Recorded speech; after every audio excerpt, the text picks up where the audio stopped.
ऐसा अभी नहीं है। ये जो औरैया वाला केस है इसमें पुलिस अभी क्या कह रही है? एसपी अभिजीत आर शंकर का एक बयान आया जिनमें उन्होंने कहा है कि दुल्हन ने शादी से पहले ही प्रेमी के साथ मिलकर प्लान बना लिया था हत्या का, और उसने पूछताछ में बताया कि घर वालों की बिना मर्जी से शादी हुई थी तो उसकी। शादी उसने क्यों की, ये खुलासा हुआ जब उसके साथ भाग रहे मजबूरी में की थी, वो कहते घर वालों ने चाहा मैं करूं, लेकिन मैं विरोध कर रही थी, लेकिन फिर भी करा दी।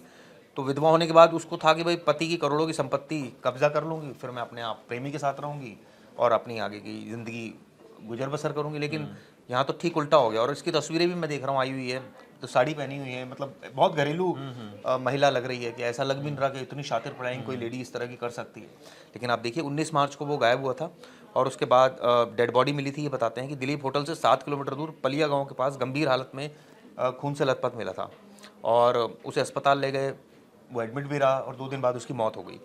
21 को उसकी मौत हुई थी। फिर एफआईआर हुई, फिर पूरी इन्वेस्टिगेशन हुई, तो 9 गंभीर चोट के निशान मिले। आप सोचिए, किसी धारदार हथियार के थे, सिर के पीछे 315 बोर की पिस्टल से गोली मारी गई थी। आप सोचिए, गोली भी मारी गई, ये हथियार भी, इसका मतलब शूटर ने पूरा प्लानिंग से किया ये।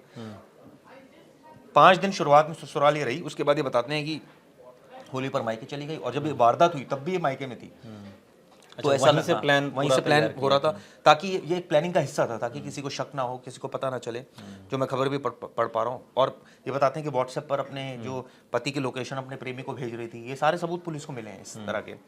उसके बाद फिर पुलिस ने इस मामले में पकड़ लिया इसको, और ये बिल्कुल निश्चित बताते हैं तौर कि पर, हाँ। 12 मार्च को उसकी मुलाकात गैंगस्टर एक्ट में जेल से छूटे एक रामजी नागर से हुई थी।